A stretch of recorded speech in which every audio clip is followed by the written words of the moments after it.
Madame, Messieurs, bienvenue à cette édition du dimanche dont voici les principaux titres. Le rétablissement de la paix dans les territoires de Kassongo et Kabambare dans la province du Maniema. Le gouvernement central en fait sa priorité. Emmanuel Shadari l'a dit lors de son passage à Kindu. Le vice-premier ministre, ministre de l'Intérieur, appelle au calme les parties impliquées dans ce conflit.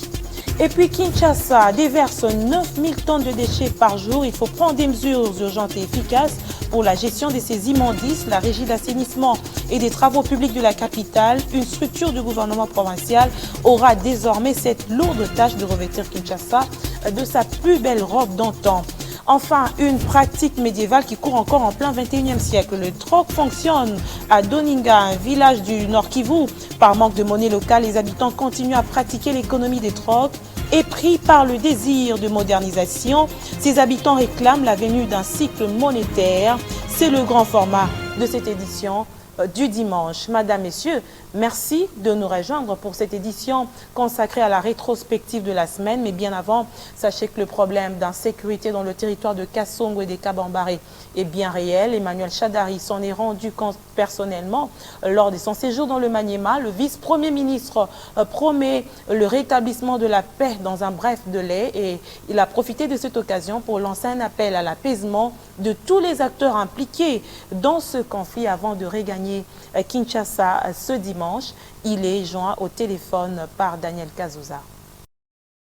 Vous savez, dans la province du Maniema, il y a des petits soucis au nord et dans la partie australe, notamment l'intérieur de Kabambare, où on a enregistré un certain nombre de groupes armés qui avaient au départ des revendications sociales par rapport à l'occupation de l'espace de la concession Mango, mais finalement des revendications qui ont commencé à basculer sous d'autres tendances. Aujourd'hui, je suis d'abord satisfait de la mission parce que j'ai pris l'angle avec d'abord les autorités de la place, les services de l'État, mais également j'ai pris l'angle avec tous ces jeunes gens qui se trouvent à l'intérieur des provinces.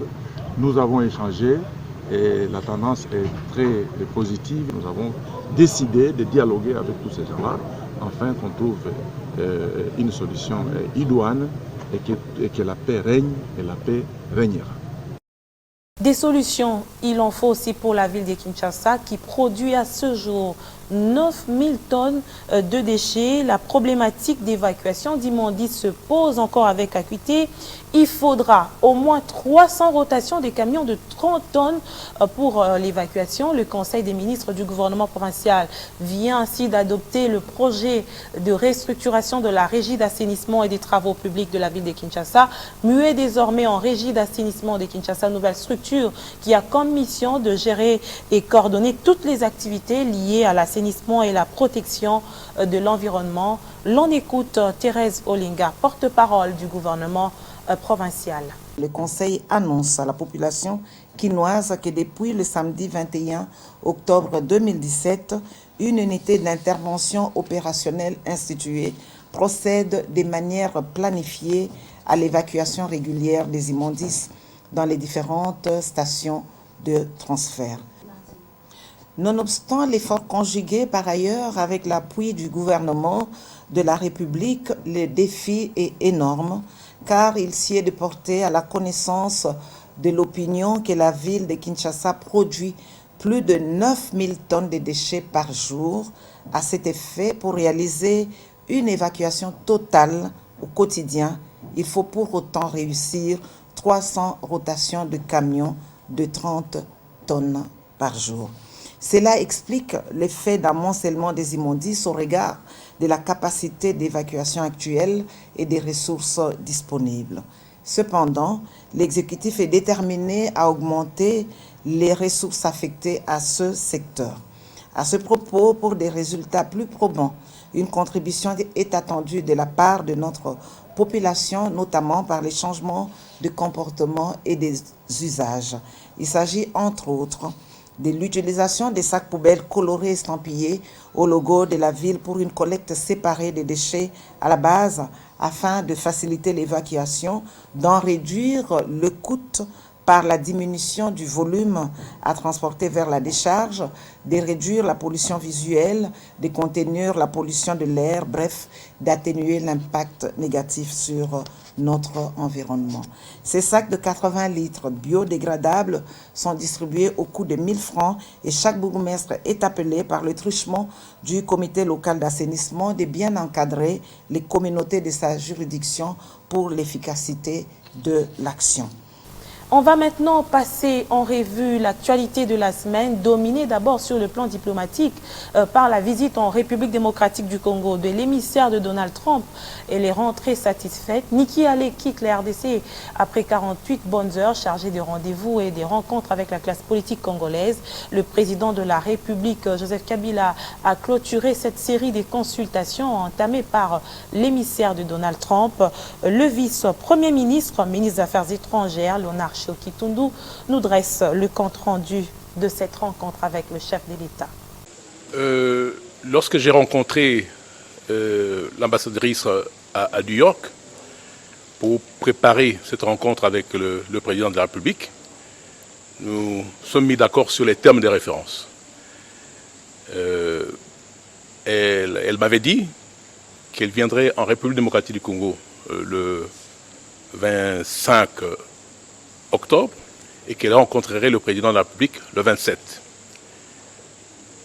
Puisqu'il y a beaucoup de choses qui se disent sur la République démocratique du Congo, je crois que le président Trump a voulu se renseigner à la source sur ce qui se passe réellement en République démocratique du Congo. C'est pour ça qu'elle a préféré envoyer sa représentante permanente auprès des Nations Unies pour rencontrer le président de la République.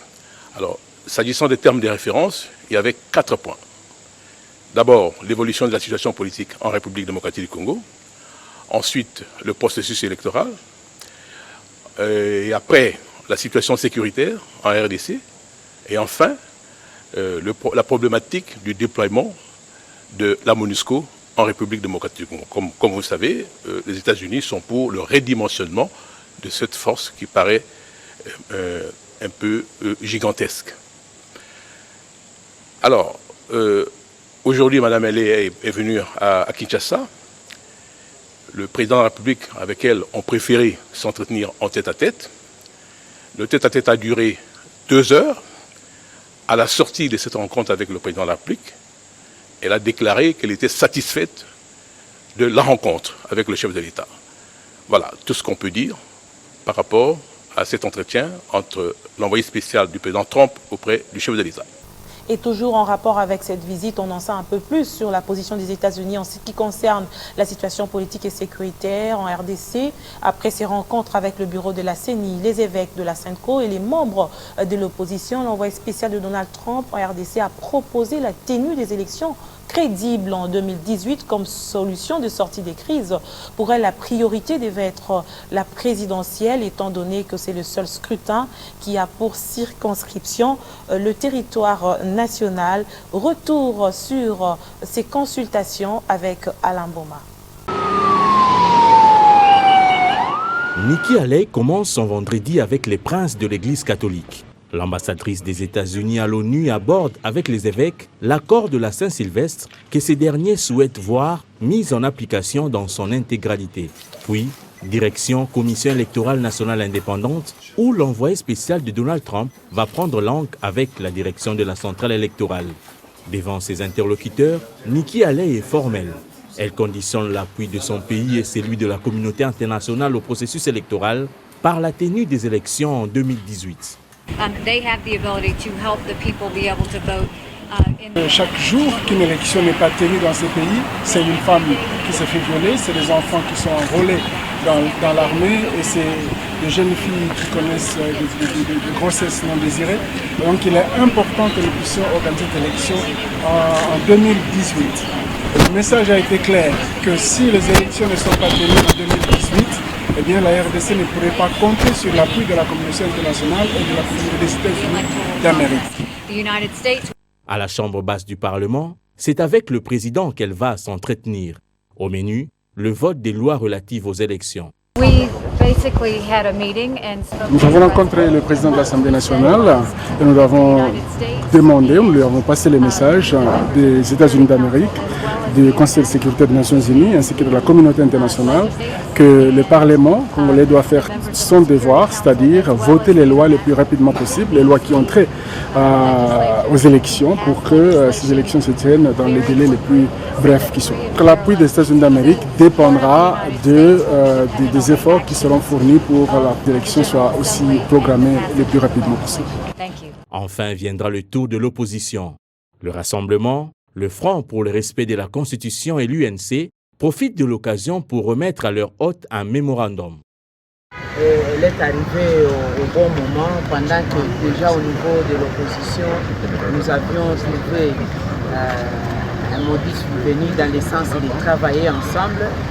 Nous avons travaillé ensemble, nous avons réfléchi ensemble, nous avons défendu le même point de vue par rapport à la sortie de la crise de notre pays, parce que nous savons à définir cette crise et je pense qu'à dater d'aujourd'hui, le peuple congolais dans son ensemble peut encore nous redonner confiance pour que nous puissions trouver des solutions.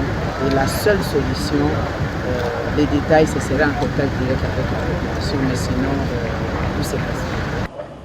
Cette tournée a permis à Nikki Haley de se faire une idée de la situation politique en RDC. Idée qu'elle couchera sous forme de rapport pour son chef et pour le Conseil de sécurité des Nations Unies. Il fallait s'y attendre. Cette position de l'administration Trump a suscité des réactions au sein de la sphère politique congolaise. L'Union pour la démocratie et le progrès social, par exemple, salue et adhère à la démarche de l'ambassadrice américaine qui souhaite une alternance démocratique en 2018, alors qu'à la majorité présidentielle, l'on estime que ce n'est qu'une alternative. Parmi tant d'autres, l'AMP envisage des bonnes élections en vue d'épargner le pays d'une crise post-électorale. Je vous propose d'écouter tour à tour John Kolela, député de l'UDPS, et Serge Kadima, cadre de la majorité présidentielle. Le propos de l'ambassadrice américaine corrobore la volonté de l'opposition. Il y a deux choses différentes que l'opposition réclame. S'il n'y a pas élection en décembre 2017, l'opposition réclame une courte transition sans Kabila, c'est-à-dire nous sommes déjà en 2018, pour organiser les élections. Et le départ de Kabila en décembre 2017 en est une chose, l'organisation des élections en 2018 en est une autre. Et l'ambassadrice qui a parlé de 2018, c'est-à-dire qu'elle a accédé à la volonté de l'opposition, mais elle n'a pas parlé maintenant sur la question du sort de Kabila à la fin de l'année. Ça, c'est une autre chose que nous-mêmes, opposition en interne, nous allons nous en occuper. Ça aurait été une surprise pour nous du côté de l'opposition si l'ambassadrice soutenait les 504 jours. À ce moment-là, on devrait être inquiet. Mais à ce jour, c'est une obligation qui est élection en 2018, mais sans le président Kabila. C'est ça la position de l'opposition et c'est ça la position de l'ambassadrice. Bon, moi je pense tout simplement que chacun de nous, ou tout citoyen du monde, quel que soit son niveau de responsabilité, il a le droit d'émettre un souhait, d'émettre un vœu, de faire des suggestions. Pour ce qui concerne la CENI, il est dit clairement que la CENI est le seul pouvoir organisateur des élections. C'est la CENI qui est habilitée ou qui doit répondre des irrégularités ou pas de l'organisation des élections. Il n'y a que la CENI qui sait, au regard des éléments techniques, qu'est-ce qui est mieux pour qu'on organise les élections. Les souhaits de tous compatriotes, le souhait de tous les citoyens du monde, c'est que l'on organise le plus tôt possible les élections dans ces pays. Ça peut être pour moi cette année, ça peut être en 2018, ça peut être en 2019, mais pourvu que ce soit des bonnes élections qui ne vont pas occasionner le gaspillage des ressources des compatriotes. Parce que c'est l'argent qu'on doit mettre à disposition de la CENI pour organiser des élections. Il ne faudra pas qu'on organise des élections pour que celles-ci soient boycottées par la suite. Alors, je pense que ces souhaits-là, il est aussi émis par certains de nos compatriotes, mais laissons quand même libre à la CENI de faire son travail. Sur le plan politique, vous le savez, la semaine a été mouvementée au sein de l'Union pour la nation congolaise. Parti cher à Vital Kamerhe, Pierre Kangoudia a tranché lundi dernier. Le ministre d'État au budget a opté de garder son poste et de se retirer de son parti. L'UNC, à son tour, pris acte de cette décision d'un de ses anciens collaborateurs. Pour rappel, Pierre Kangoudia réagissait à la lettre de Vital Kamerhe avisant le retrait de ses membres dans le gouvernement d'Union nationale. L'annonce de Vital Kamerhe de retirer ses pions du gouvernement avait suscité beaucoup de remous. Dans ce reportage, je vous propose les réactions de la classe politique recueillies par Félix Matouti. C'est une décision qui jette les pavés dans la mare. L'Union pour la nation congolaise a décidé de se ranger du côté de ses compères politiques qui exigent la tenue du 3e scrutin au pays tel que prescrit dans l'accord de la Saint-Sylvestre. Pour l'INC, l'issue de la tenue de ces suffrages tant attendus par des Congolais n'étant pas claire, elle décide de faire marche en arrière. L'INC n'est pas entré au gouvernement pour accompagner la majorité dans cette turpitude. Alors, maintenant que nous avons la conviction que du côté de la majorité, la priorité n'est pas l'organisation des élections, mais même l'inorganisation, la non-tenue des élections. Nous nous sommes retirés pour mener le combat de ceux qui veulent les élections. Pour ses alliés d'autrefois, c'est une fuite en avant pour les partis de Vital Kamerhe de refuter une responsabilité aussi importante que celle qu'occupait son délégué au poste de ministre du budget. C'est une fuite en avant, d'autant plus que leur ministre occupait pas un poste le moindre. C'est le poste le plus grand qui est le poste du budget. Vous vous souviendrez d'ailleurs à son temps. Ce ministre avait déjà pris la parole. Vous allez voir qu'il avait déjà pris la parole pour dire qu'il n'y aurait pas des élections au 31 décembre. Et alors pourquoi aujourd'hui ils veulent prendre ça comme argument? Parce que ce ministre l'avait déjà dit avant. Moi je préfère encore mieux dire que c'est du folklore où nous sommes en train d'assister à une végétariat, où nous sommes en train d'assister juste flouer la population. L'avis est partagé par Jonathan Chombela, coordonnateur de la nouvelle société civile, qui joint sa voix à celle de la majorité présidentielle quant aux propos tenus par Pierre Kangoudia sur la non-tenue des élections. Nous ne sommes pas surpris à la nouvelle société civile par cette prise de position. À partir du moment, c'est le même ministre qui nous avait dit qu'il n'y avait pas l'argent pour organiser des élections et puis il s'est rebiffé et son parti en ce moment-là était où? C'est une question qu'on se pose. Pour l'UDPS, c'est un acte de bravoure posé par l'UNC que devraient suivre les autres formations politiques engagées dans les différentes institutions de la République. L'INC prenne conscience, ça ne peut que me réjouir. Et ici, moi, j'en appelle à toute la classe politique de l'opposition de faire de même en se retirant purement et simplement de toutes les institutions devenues illégitimes à ce jour. Il faut que tous les députés qui se disent de l'opposition puissent également quitter cette institution-là, puisque ça ne représente plus la population. C'est une institution des individus qui n'engagent que leur ventre et leurs intérêts propres. Tout compte fait, la décision prise par l'UNC a été notifiée au chef du gouvernement dans une note lui adressée officiellement par cette formation politique. Toute une avalanche des démissions au sein de l'Union pour la nation congolaise. Les faits a suscité des équivoques au sein de la classe politique, des départs bon gré mal gré. Pour les fidèles et proches de Vital Kamerhe, pas de faits démoralisants. La constance est une attitude qu'il faudrait apprivoiser en politique. L'Union pour la nation congolaise vers une coquille vide. Ce parti de l'opposition, créé la veille des élections de 2011, a connu en l'espace de 2 ans une succession de démissions de ses cadres. La dernière en date est celle du ministre d'État, ministre du Budget. Pierre Kangoudia a décidé de claquer la porte au parti cher à Vital Kamerhe et rester au gouvernement pour protester contre la décision de son parti de ne plus prendre part à l'exécutif central. Et dans ce contexte, donc, je refuse, pour satisfaire les intérêts égoïstes et personnels de certaines personnes, de créer inutilement une crise au sein du gouvernement qui va à coup sûr fragiliser les membres du gouvernement issus de l'opposition ayant participé au dialogue de la Cité de l'Union africaine et de la CENCO. Cet ancien directeur de cabinet de Vital Kamerhe à l'Assemblée nationale n'est pas le seul. Jean-Bertrand Ewanga, alors secrétaire général de l'UNC, et Claudel André Loubaya avaient quitté le navire l'an dernier. Ces 2 hauts cadres de cette formation politique n'avaient pas toléré la nouvelle ligne prise par le parti de participer au dialogue de la Cité de l'Union africaine. Les mêmes raisons ont été évoquées par 2 cadres de l'UNC Goma pour quitter le parti. Ce vent de départ n'avait pas épargné la jeunesse et la Ligue des femmes de cette formation politique. Bien plus loin, Vital Kamerhe avait perdu un de ses poids lourds, Justin Bitakwira, qui avait décidé de voler de ses propres ailes. Une situation qui, selon certains, était prévisible. Pour ceux qui sont restés proches de Kamerhe, la raison est tout autre. Il y a plusieurs facteurs qui peuvent les justifier. Les autres, c'est l'appât du gain facile. C'est pas facile d'être dans un parti politique et vous continuez à militer par rapport à vos idées. L'appât du gain facile, il y a le plus offrant. Mais malheureusement, ce que nos amis ignorent, c'est qu'aujourd'hui, l'environnement sociopolitique de notre pays, ou la sociologie politique de notre environnement politique, c'est que les partis sont régentés par des leaders. Vous pouvez remarquer vite que tous ces gens, là où ils sont partis, mais c'est l'oubli total. Face à cette situation, une restructuration du parti s'impose pour sauver ce qui peut l'être, surtout en cette période des grands enjeux. Voilà pour les grandes lignes de l'actualité politique. C'est ce mardi que les travaux de la 3e session du Conseil national du travail vont se clôturer. Ces travaux qui ont ouvert leurs portes à l'Institut national des préparations professionnelles durant 7 jours vont devoir permettre aux personnalités du monde du travail à trouver des pistes de solutions aux multiples préoccupations soulevées dans le secteur du travail.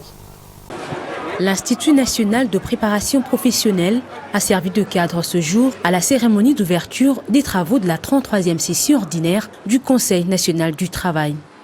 Un événement qui a connu la participation de plusieurs personnalités du monde du travail, parmi lesquelles le ministre d'État en charge de l'emploi, travail et prévoyance sociale, la vice-ministre du budget, ainsi que le secrétaire général de l'administration publique et d'autres invités de marque.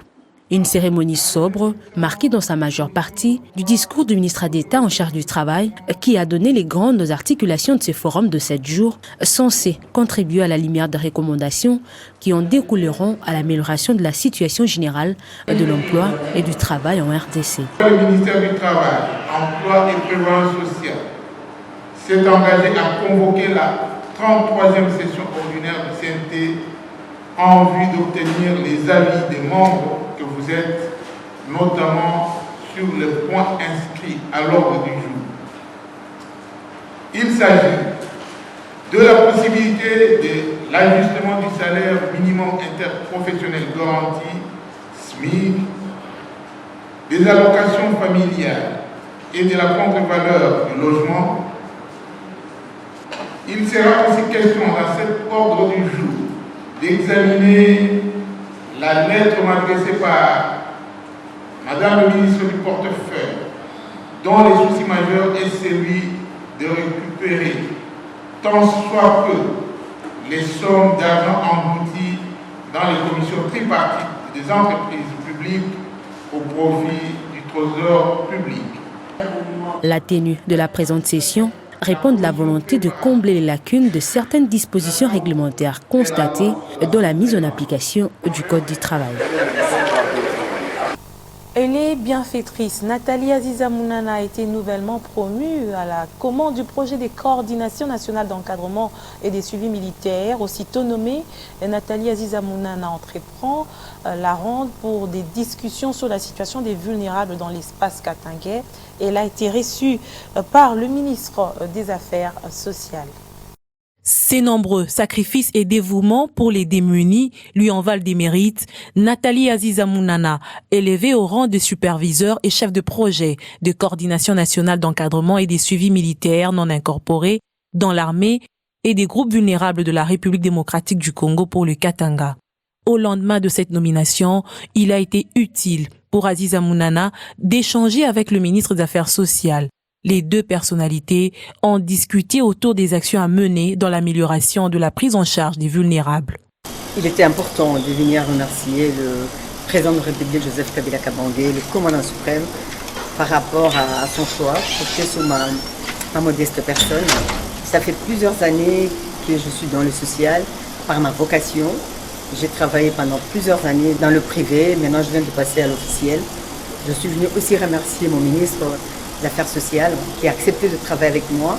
Il est vrai que j'ai un parcours dans le social de plusieurs années, plus de 2 décennies. Et la particularité dans mon travail dans le social, c'est la FARDC et la police. Pour cette nomination, je bénis les seigneurs pour le choix qui a été porté à ma modeste personne. Plus plus d'une vingtaine d'années consacrée aux œuvres sociales, la native de Kipushi dans le Haut-Katanga dans le cadre de sa fondation Calixte Munana, ministère de veuves, des orphelins et des handicapés. A plusieurs actions à son actif. Les vulnérables militaires et policiers ont bénéficié de son élan de cœur et de sa générosité.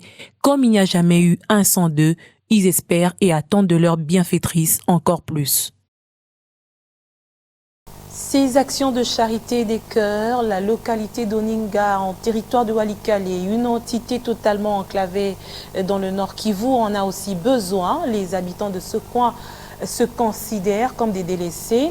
En ce 21e siècle, le troc est encore opérationnel par inexistence de la monnaie locale. Les enseignants de l'unique école primaire de la contrée fonctionnant avec les moyens de bord demandent l'intervention du gouvernement congolais pour que cette école soit sauvée de disparition. Zoom sur Oninga avec Patricia Loua, notre permanent dans le Nord Kivu. Toiture en paille, les murs des classes en boue, avec des troncs d'arbres constituant les bancs d'écoliers, des trous partout. Telle est l'image de l'école primaire Oninga, dans la localité portant le même nom, en territoire de Walikale. Image que les enseignants de cette école ont du mal à expliquer. Quelquefois, si la pluie peut soit pleuvoir, vous voyez que selon la construction de l'école, c'est mieux. Donc là, nous faisons rentrer les enfants bien avant que le temps. Des fois où on peut manquer soit de la craie, on fait soit une semaine sans étudier, on attend, soit un commerçant peut nous aider avec une boîte de la craie. Nous manquons ici les documents, suite à quoi? De la guerre qui était passée ici chez nous. Les parents aussi souffrent beaucoup à cause, chaque jour il faut mettre des toitures, des pailles, ainsi de suite. Il faut qu'il y ait des salons obligatoires qui fait souffrir les gens ici chez nous. Les vieilles méthodes d'acquisition des biens sont encore d'application dans cette localité, suite à l'absence de la monnaie nationale. Et ceux qui en ont, par exemple, pour acheter un sachet du sel de 250 à 300 francs congolais à Goma, là, il faut débloquer 3000 francs congolais. Et ça se fait, puisque nous sommes dans la carence de francs. Puisque ici, nous utilisons seulement le franc congolais et l'or. Le parent d'Oninga, en tout cas, c'est tout autre chose. Et comment ils payent maintenant les parents? Ils payent difficilement.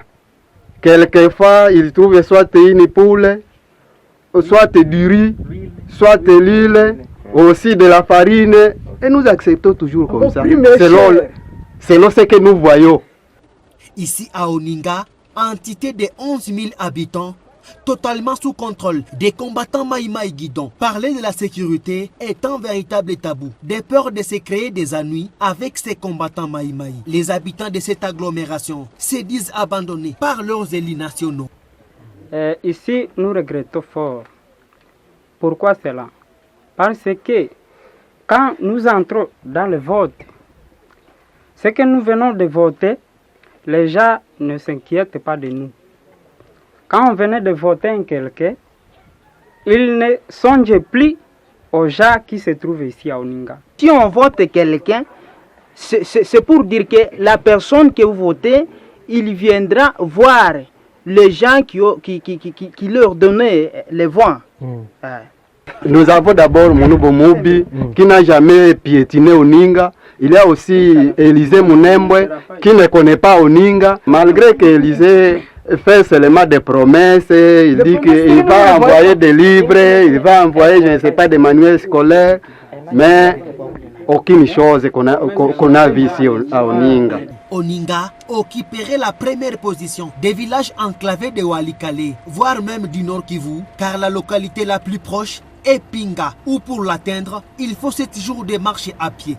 Et une fois avec bagage, là, il faudra 15 jours de marche à pied. Isolés d'autres coins du pays, les habitants d'Oninga demandent une seule chose au gouvernement congolais. Au niveau des gouvernements, ce que nous pouvons demander, c'est de nous aider seulement avec l'aide de médicaments et nous aider avec les problèmes de réseau, mais antennes seulement, raison, pour que chaque moment on cause avec les gens qui sont ailleurs. Les enfants nés et grandis ici n'ont jamais vu ni vélo, ni moto, encore moins les véhicules, à cause de l'enclavement de ces villages situés en plein parc de Virunga. L'on espère que ce cri de détresse trouvera un écho favorable. Madame, Messieurs, c'est tout pour cette édition du dimanche. Merci de nous avoir suivis. Je vous retrouve très bientôt sur Bio1 Télévision.